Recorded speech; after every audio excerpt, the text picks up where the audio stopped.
This is the first crop that they started with. I'm told we are likely to get 45, maybe if we are lucky, up to 50 bags per acre. Our pilot farms here, our pilot production, because as National Irrigation Authority, when we started, we also did piloting to see what seeds, what varieties will do well, was doing at 32 bags per acre. And not always. So the work that Twiga is doing here is perfect. I want to actually commend and thank His Excellency the President, because when we came with him here, he challenged me and told me that the least we can do, I'm sure we can manage some farming, some irrigation here, because we had water, the infrastructure was there. There were a few areas that it was not complete. We have tidied up that. There are a few other small challenges, but that has not stopped Twiga. Congratulations, Peter, well done, to actually take off. And from here, the 495 acres they are doing on maize at different stages. I think in the next maybe 6 weeks, we will be harvesting actually different farms of the 495 acres. They are going to take, Twiga will take 20,000 acres. We do have enough water. We have done our estimates. We have enough water to irrigate 10,000 acres here, more or less immediately. We will go back to drawing board because I've been advised that we need to do something about river pollution. So I'll also call upon Kenyans to understand when they pollute, it has a lot of what? E. coli. E. coli. E. coli is, is not a good organ.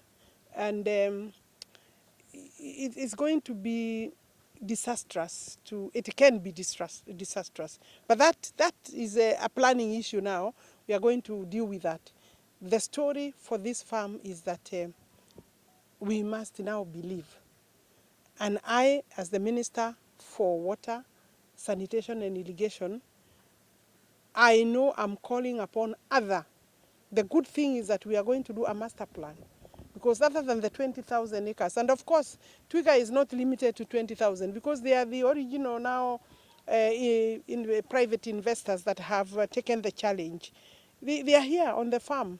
As we proceed to another maybe 300,000 acres, because we have 300,000 acres that are arable if we provide water, then we will do agri-park, an agri-park. But we have bigger plans, and my PS is here. We have plans of doing energy, electricity generation. We have plans of doing fertilizer.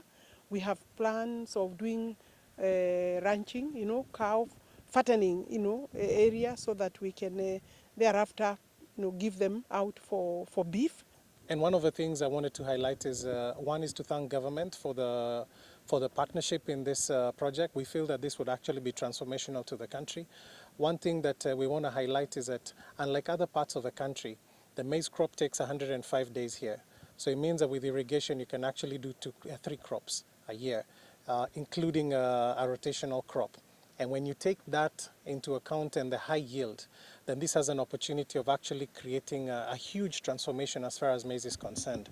At 20,000 acres, we anticipate that we can get to as high as 2 million bags a year. And that starts now making a difference in terms of pricing. Our objective is to ensure that with this yield, we can then give back to society a lower price product that is of very, very high quality. So, and that's our strategic objective, and also want to thank the President for his vision in thinking about this project as a strategic bet in impacting maize prices across the country. And we're working with about 15, the ones who have really shown a lot of interest. One of the things they've been asking for the type of soils, the soil structure, which actually the proof of concept which is currently being done here by the current developer, because actually he's actually trying to test the soil structure and a number of things. That the research that he's doing, because now has gone a long way towards proving the concept. So with that, it will be much easier for us to attract the investors. So we hope to start closing up with the investors very soon. I'm quite a number of them with the next 1 month. By the time you're having the bumper harvest, we'll have done their expression of interest or the PIP. Thank you. So thanks. So what we are doing here, As I said earlier, we've set up a pilot phase of 495 acres.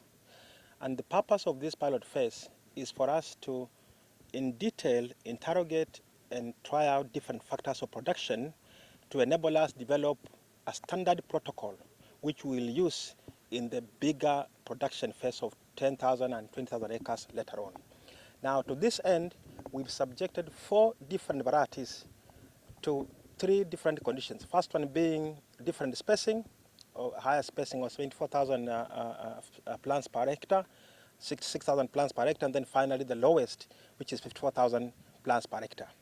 But secondly, again, we're subjecting these 4 varieties to 3 different fertilizer regimes or different fertilizer programs to see which, given the nature of the soil, the analysis we have done, the nutrient dynamics of this soil, which of this regime can work. And remember, to be able to develop the fertilizer regimes, we've carried out extensive soil analysis and study to look at the structure, look at the nutrient content, to look at the water retention capacity, organic matter content, among other things.